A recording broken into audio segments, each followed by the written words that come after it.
Welcome to Laurier's Teaching Excellence Conversation Series. I'm Debora VanNijnatten, Academic Director of Teaching Excellence and Innovation at Wilfrid Laurier University. And today I'm with Tracy Snoddon from Laurier's Economics Department, who received the 2023 Sustained Excellence in Teaching Award. For close to 3 decades, Tracy has been known to take on some of the toughest teaching jobs in the economics department and for advising and mentoring colleagues and the next generation of academics on active learning and student engagement. She has taught at every level in every program in economics and was the key designer behind Laurier's prestigious Masters in International Public Policy program. She works in big ways and small ways to forge connections that bring students together in a trusting environment where they feel safe to engage wholeheartedly in learning, including finding learning in their mistakes. She prepares her courses and individual classes meticulously and enthusiastically crafts active and engaging experiences that wow her students in the classroom. As her colleagues in her department put it in her nomination package, she has been a sustaining force in keeping a focus on teaching in the economics department, and I'm thrilled to get to talk to Tracy today.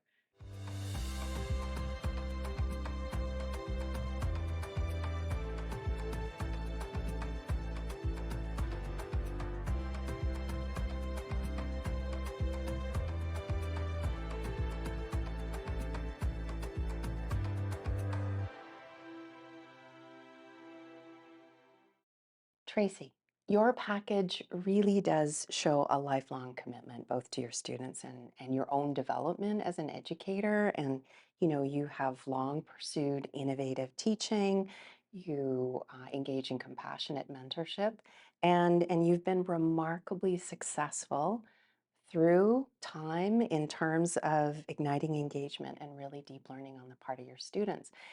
How do you sustain your passion for teaching over time? Because I think that's a really big question for a lot of us at this stage in our career, right? How do you stay excited about what you do? Well, I think that's pretty easy. Thanks for the easy one to start. Innovation and experimentation in the class are sort of the thing that keeps you excited about going in. And, we often teach the same course Yeah, several oftentimes years over and over. running, Yep. and you need to keep it fresh for yourself and the students. So, I look for little ways and big ways to innovate and experiment. And some of those are successful and some are less successful. And also, the passion for teaching is when you see the students, you get that buzz of excitement, Yeah. and that just keeps you going. Yeah. The buzz of excitement of learning and the aha moments, and you see some things that work in the classroom, and yeah, that's what keeps me going. Yep. And that feeling when you leave the classroom, Yeah, that's why I'm yeah. here. That's why I'm doing this. Absolutely. Is there someone or somebody on the Laurier campus that really has been a support to you in terms of your teaching? Oh, and there's many Mhm. in that regard. When I first came to Laurier, teaching has always been a sort of primary focus for me. And there were colleagues in the department, senior colleagues in the department, that were very supportive of my commitment to teaching. And we would have coffee and talk about teaching. And that really meant a lot to me, that I could pursue my research, but I could also pursue my interests in in teaching in the classroom. And because it's interesting, because you note in your package that economics is not really a field where people focus a lot on teaching generally. No, and probably I don't know about other disciplines, but in economics, you're rarely in the training of a PhD given any instruction on how to teach. No, in a lot of fields that's the case. Certainly my own field in Yeah, political science, yeah. yeah. And but Nobody tells you. lucky for me, um, and I've been thinking about it a lot lately. I was a gymnastics coach for years before I became a university student, before I became a PhD student, and there's so much from coaching that's Oh, that's transferable to great. Yeah. teaching. So I brought that with me and I kind of ran with that. So lots of my senior colleagues in economics were very supportive.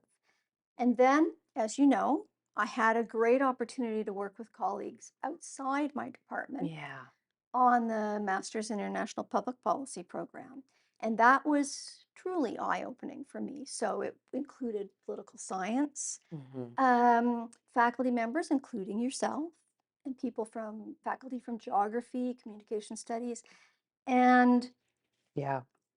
they just brought sort of a different language. They said this is how they communicate, and sort of made you think outside your own silo and what you could bring from those interactions. It just was broadening, and they were all really invested in teaching. Yeah, I wonder if I can talk a little bit about that Sure. experience with the creation of the Master of International Public Policy. That was like 2005 to 2006, right? When you were Hmm. working on that. And I think the program launched in, was it 2007? Yeah. It's really interesting that as an economics professor, you sought out this kind of opportunity to teach students who were not economic students. As you just said, the students came from all over the place. They had no background in economics. And you taught one of the core courses in the program that you created, right? Students coming from political science, from the arts, from history, there were some econ students, geography students, just, they could have come from a variety of different Mhm. disciplines. Why were you attracted to that? Oh, that's a good question. My own research is very policy focused, and so Yeah. as part of my research, I speak to diverse audiences. And so there was that interdisciplinary, diverse audience that appealed to me with the MIP program. And it's really exciting to teach economics to non-economists, just to highlight some of the relevancy and the value added, but also equally exciting to get all of their knowledge coming back.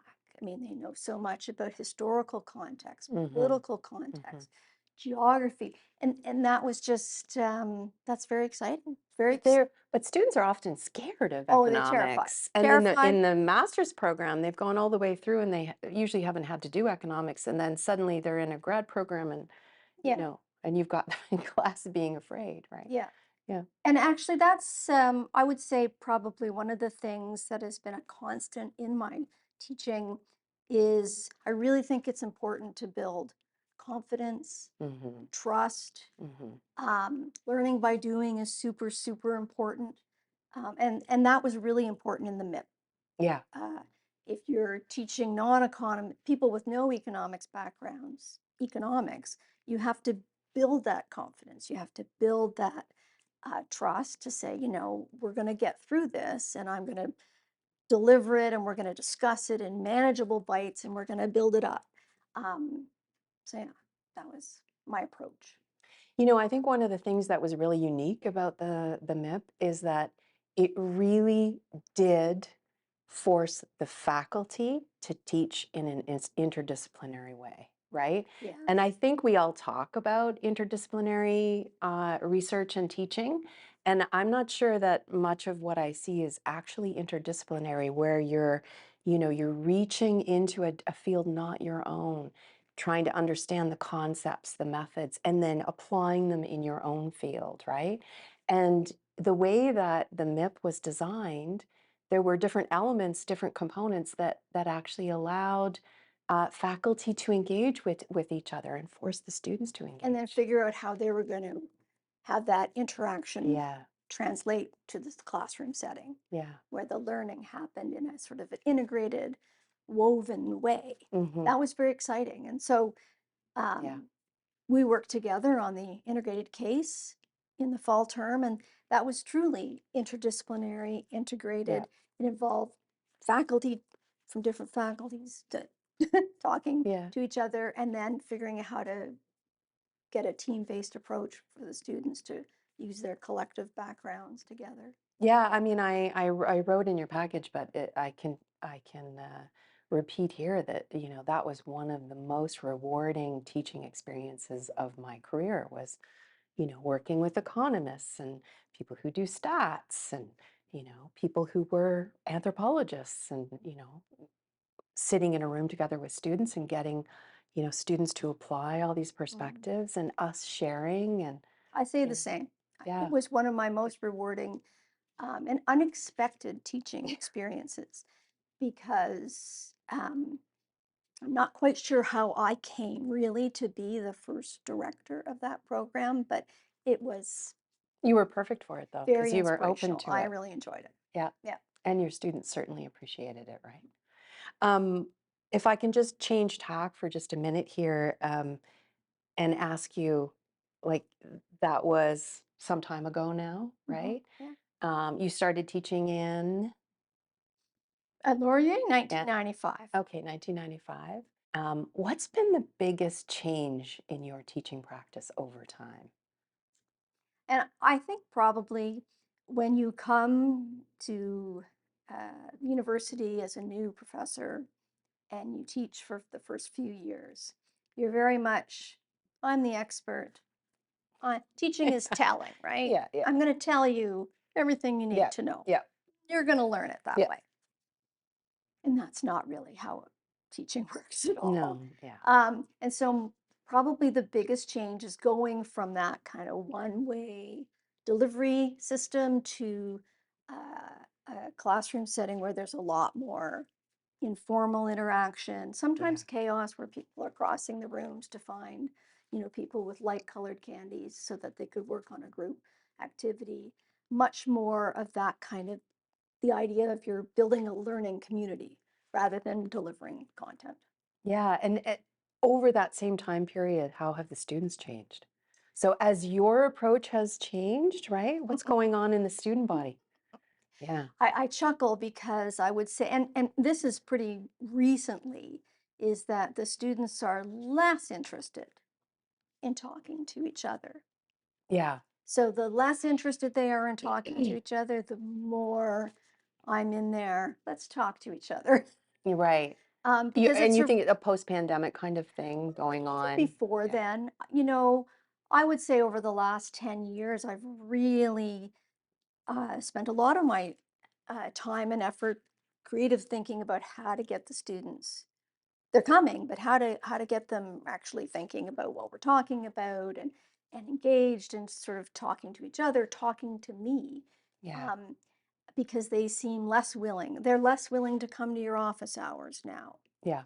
Certainly post pandemic, I but certainly have noticed that that was as well. happening Yeah. before the Mhm. pandemic too. So I think that an important element of critical thinking and learning is the ability to ask questions, Yeah. the ability to seek help, say, I don't understand this. And so my goal is to foster that in the classroom. Yeah, they really have a hard time reaching out. hmm I noticed that, and that didn't used to be the And case I a time notice ago. as the older I get, the more likely I'm to say, oh, I need help with that. Yeah. Can you help me with that? What do you think about that? But it takes confidence to It be takes able to reach confidence. out and say, "I don't understand that. I need your Yeah. help," right? Yeah. Because you have to be vulnerable. Right? One thing I like about your teaching dossier is you saying that you bring your whole self, and I can't remember the exact words, but you bring your whole self to the classroom with all your quirks and your sense of humor and your vulnerabilities. Yes, that's true. Mhm. And then every time I leave, I'm exhausted. Yeah, I'm sure. I'm Yeah, sure. yeah. But I think that's really important in terms of establishing a context in the classroom where people feel like they can really, you It's know, okay to be you. it's okay to be you. It's okay Mhm. to not know what's going on. Yeah, Absolutely. I like that. So, what teaching risks have you taken that you think have really paid off? My kind of a hallmark over the last 10 years would be to try to increase engagement, Yeah. comfort in the learning process in class. Um, and so it started off as probably I don't think it's risky. Does it have to be a big risk? Can it be a No, small no. risk? Yeah, yeah. Was to go with the introduce a mystery event activity. I really like that. Yes. I used to call it my Monday mystery event activity because I did it on Mondays. Hmm. And then I started teaching Tuesday, Thursday, so the Monday had to be dropped. But Yeah. these were sometimes they were random, sometimes they were structured, but little episodes within classes to where we stop what we're doing and we work on a problem. And that in and of itself is not unique, but sort of the risky thing would be to sometimes I just they have to call up a number. I got number 4. number 4, and all the 4s have to find each other, and it creates this chaos in class. But it also sort of breaks down some of the formality and the stiffness. And so I think that was a real payoff. I have had lots of feedback on the mystery events as a way of keeping students engaged. And sometimes what I hand out these little pieces of paper, it's very low tech. They have to, they're solving. I don't think innovation needs to be high tech. No, actually, I Yeah. think it should be low tech. Um, and sometimes they think what they're going to hand in is the solution to the problem. And sometimes it's just what are the names of the members in your group? Oh, really? So And that will so they happen. don't know what's coming. They don't know what's coming, but Right. they'll work on a problem. There's a defined problem that they're working on. But really, those, what's the name of your group members happens early on in the term, and try to building that, get to know a few people, get to feel comfortable in the classroom. So, um, yeah, I don't know if it's the biggest risk, but it's one that's paid off really well. And you talk about your snowball event as well, because that's related, but it is a little different, and it also gets them moving. It is, and that's a little technique that I picked up from going to one of the teaching and learning workshops. Okay, great. Sometimes I'd go and I found I was already doing what they said. Yep. Sometimes I disagreed with what they were suggesting. And then sometimes I go, oh, that's new. I'm going to try that. Right. So I have tried the snowball. And that was, I did it in my theory class, in my microeconomics theory class. And this is anonymous. And they get a little piece of paper. And in this one particular example, they were asked 3 questions. What's their biggest worry coming into the term? What could I do to help? What were they going to do? 4 questions actually, and list a hobby. Ah, And they would throw it into the basket. They all love that. from across the room. From across the room. I bring this collapsible basket, which is really a lot of fun. Yeah. They know something fun's going to happen if I bring my collapsible It's basket. like a mobile tickle trunk. It is, yes. And then, you love it. spend your time back in your office Yeah. unraveling all, because they crumple them up really tight. And you don't have to crumple them up that tight. But they want to really throw them. They really yeah. want to throw them, and that's I love so it. that's fun. And then I created word clouds with their responses, and they actually really enjoyed that. It was showing everybody had very similar concerns about the term. So they're not alone. They're not alone. Yeah. They have similar hobbies. Some have quite quirky hobbies, but they're not the only quirky hobbies. And then in terms of what I could do to help. And so then next class we would talk about the things that I could do to help, the things that perhaps they needed to do too. So that's a way of setting, a context, a teaching context where students can take risks. Yeah. Right? Yeah. So that's also, I think, really useful. Are there other ways in which you've kind of encouraged students to take risks?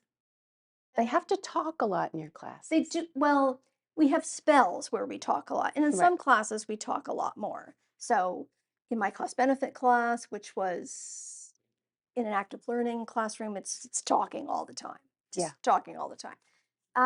Which is different for economic students, Oh, it's right? totally different. So that's I can imagine students thinking, wow, that's kind of Yes. a risk, And that was putting myself out there. This is the first time I had a real active learning classroom, although lots of features of the active classroom didn't quite work the way they were supposed to, but that didn't matter. We still made it quite a successful endeavor. And in that class, Oh, I love sort it. of a risk was to give them a cafeteria style for their project.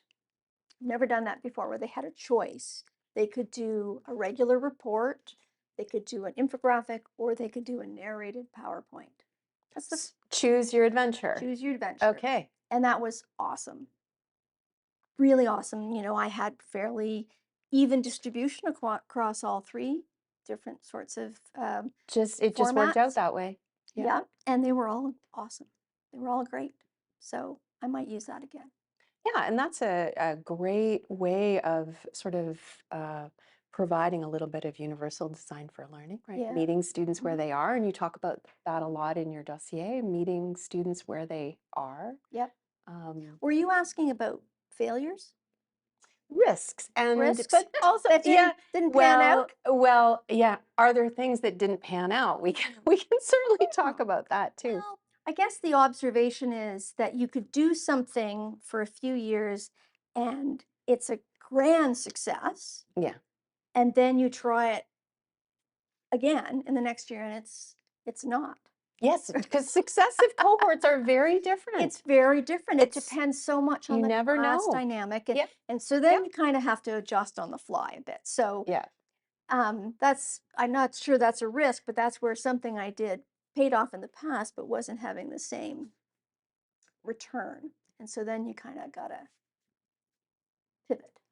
Well, there's been a lot of pivots over the past few years, right? Because you were trying all these innovations and then the pandemic hit. We all pivoted online and then we pivoted back.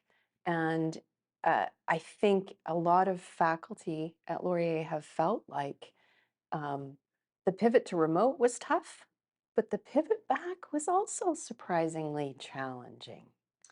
I'm gonna say for me, the pivot to remote was very tough.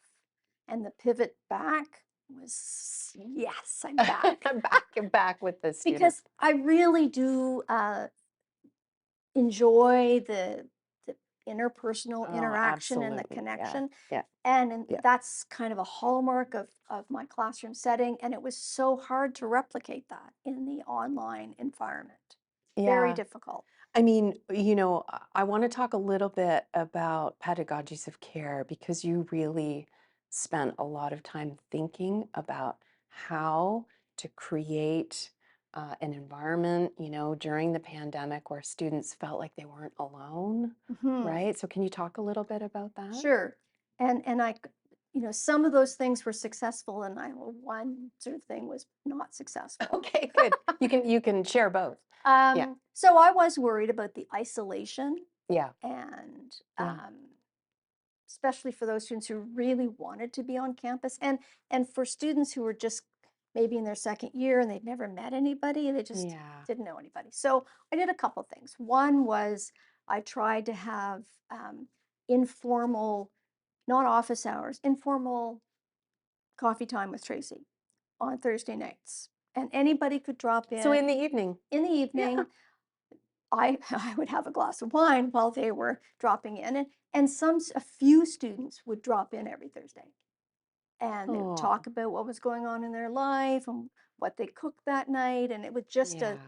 a source of contact for them. So they really responded to this. Yeah, a few Yeah. of them. Yeah.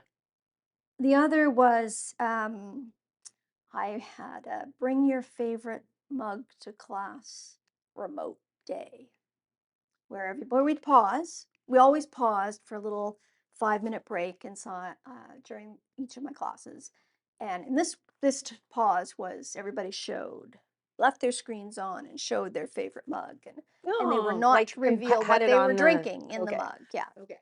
and it was just a way to kind of create a community. Yeah. Um, and then the third thing I did was I took some of the mental health tips that came out from the Thrive Week, and I Yes. tried to Yeah. implement one of those every week.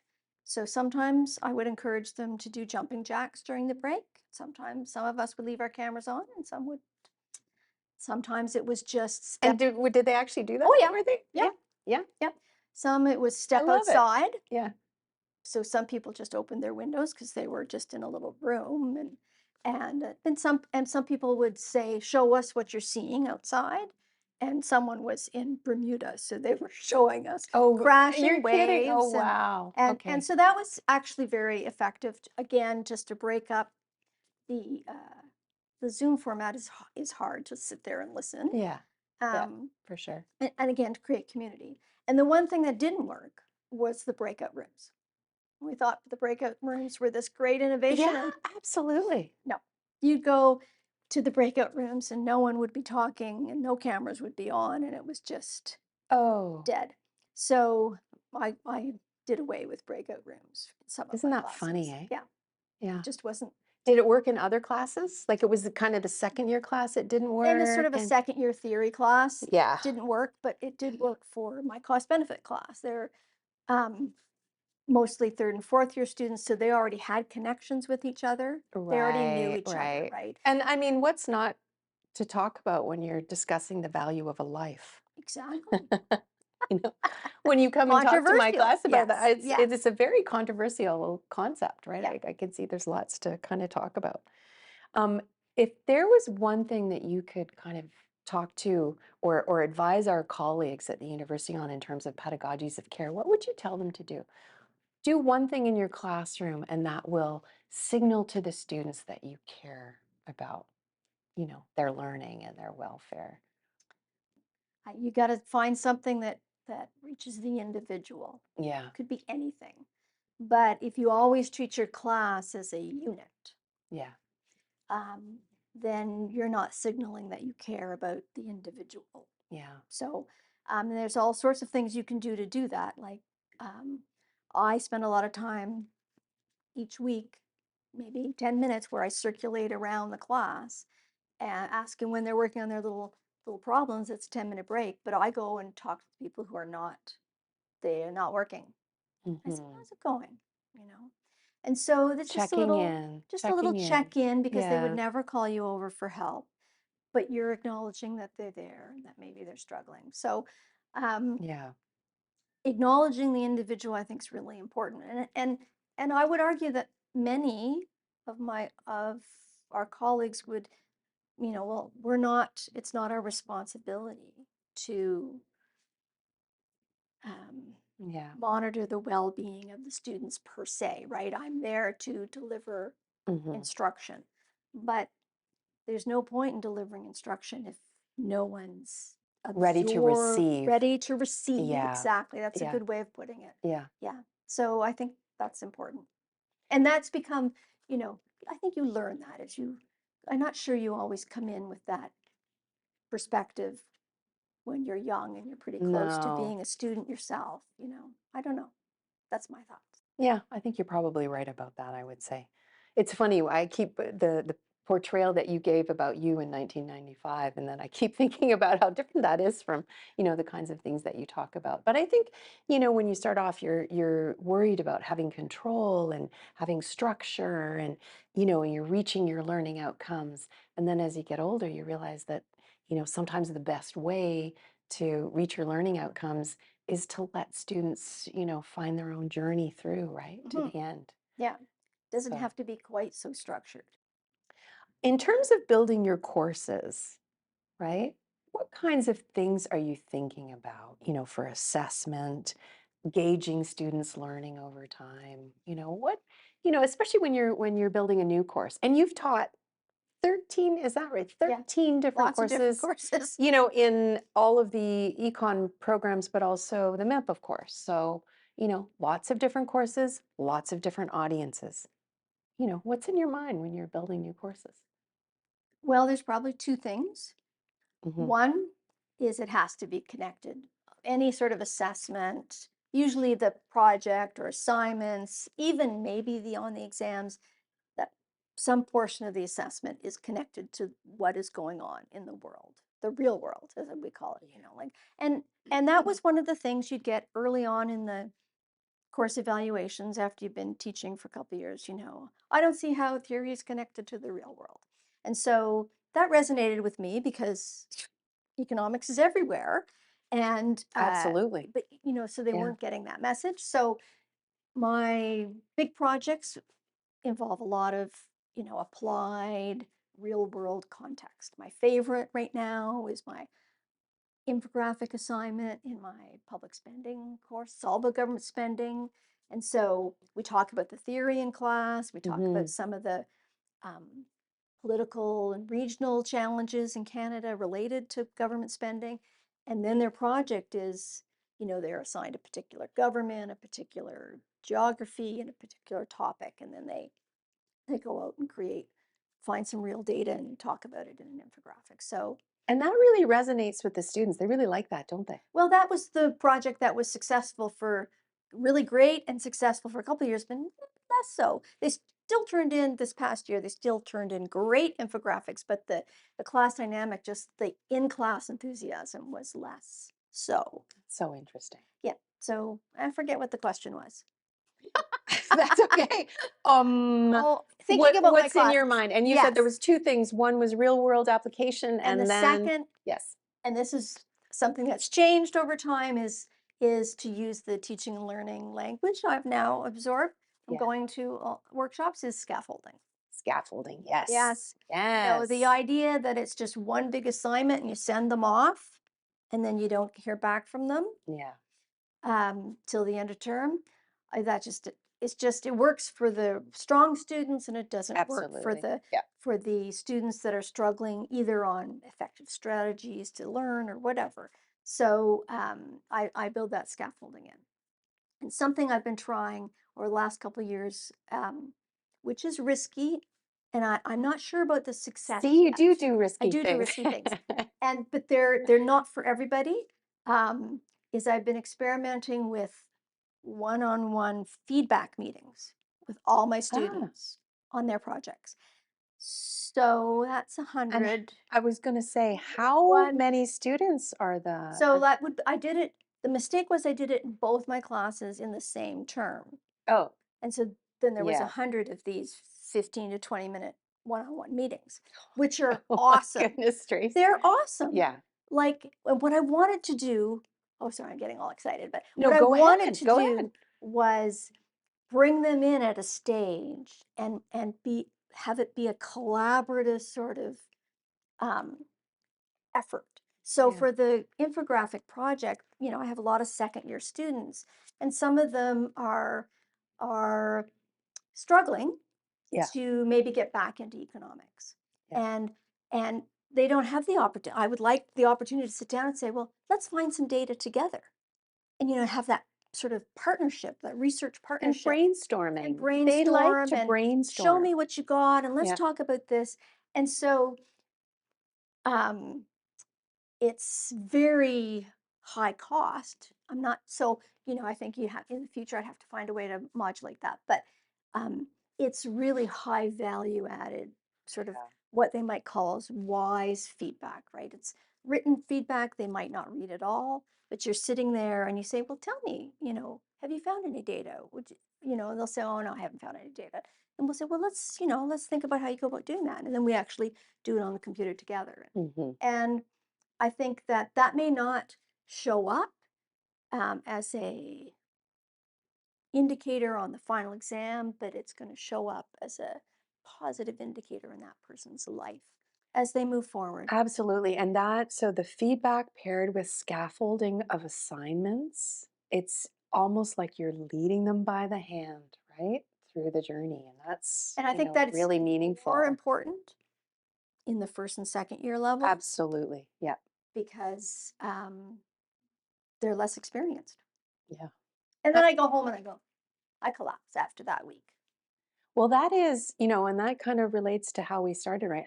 How do you keep your passion up, right? When you're giving so much of yourself in these classes, and you're doing pretty high intensity teaching, right? So you're not just lecturing, you've got activities going on, you're probably providing some lecturing, then you've got activities going on, you're monitoring what everybody's doing in the class in groups and individually. You're meeting with them outside of class, you've got scaffolded assignments. Like And when you look at it like I that, don't I mean recommend it's any junior faculty do that. yeah, yeah. That's funny because one of the questions I wanted to ask you, what's advice for early career Tracy? Yes. Don't do that. Don't do all of that all Yeah, at once. right. Um, Yeah, you got to find what works for you, yeah, and you have to sort of build up your resources, right? So, and your expertise. So, you start small. yeah, And again, you can start small and pretty low tech and still make, I think, a fairly big impact. yeah. I agree. And one of the philosophies I think in for us in teaching excellence and innovation, we do a lot of things, that are plus one approaches. Try one thing, Mm. see how it I agree with that goes. totally. Yeah, and if it goes well, try something else the next term or the next offering of the course, Yeah. right? You don't have to redesign your course from the ground up, right? Because learning doesn't, learning, I think, on our part and on the student part, it doesn't occur in, huge leaps. It's like, trying something and getting feedback, trying something else, getting feedback. Mhm. Students learn the same way.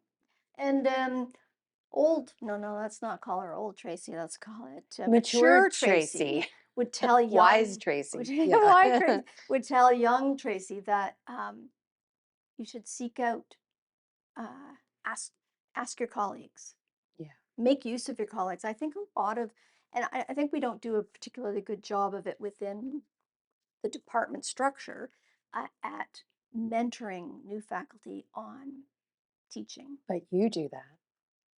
I do a little bit. I should have done more. In fact, I'd like to do more. But Um, you organize, Mhm.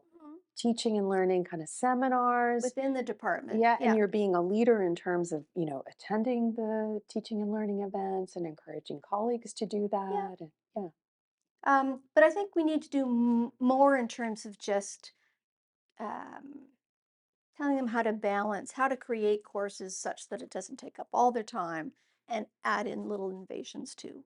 Um, And still keep a reserve of energy, Reserve of energy passion and for research because they need to be yep, doing that, yep. and so now that we've come, I've been at it for a long time, you can sort of say these are some things that are good things to do, and these are some things that you maybe not want to experiment with those right off the bat. Yeah. Leave that for later. Yeah, Leave that for later. yeah. Speaking of later, so what's on the horizon for you over the next few years? Because you've tried lots of different things. You've done applied learning, real world applications. You've created these safe, caring environments for students. You've got them doing exercises, you're scaffolding, you're doing all this stuff. So, what's next? Hmm. Well, I'm very excited and nervous all at the same time because I'm going to my first scholarship on teaching and learning conference. I currently have a research project that is on my infographic project. And so, you're I'm evaluating. trying to Yeah, evaluate um, the different feedback channels that I've been using, like in-class workshops versus the one-on-one meetings, how they feel about it at the start of the term, at the end of the term, and 6 months later. that's great. Yes, And so you did that this past year. So, well, you've so that got the feedback? the response rate has been very Yes. low. So I'm going to have to run 2 or 3 Yeah. iterations of it Yeah. to get enough. That's kind of normal. Yeah, it is Yeah. normal. So, and I'm excited about going to the conference because perhaps they'll have some innovative suggestions on how to bolster response rates. But I'm kind of excited because I'm entering this new world of scholarship on teaching and learning. And so, when you do your field research, um, you've been doing it a long time, you're an expert, and here I'm a kind of a newbie. Even though I've spent Right. 30 years Right. innovating in the classroom, I'm a Right. brand newbie on evaluating Mhm. using a research approach to whether they're effective or not, or from the perceptions of the students, value adding or not. And so that's exciting. And I hope to evaluate some of my other innovations too. Well, thank you very much, Tracy. This has been a great and really enjoyable discussion. Well, thank you. My thanks to Tracy Snoddon for joining me today, and I hope you'll join me for more conversations that celebrate exceptional teaching practices, explore diverse teaching philosophies, and discuss the future of higher education teaching and learning.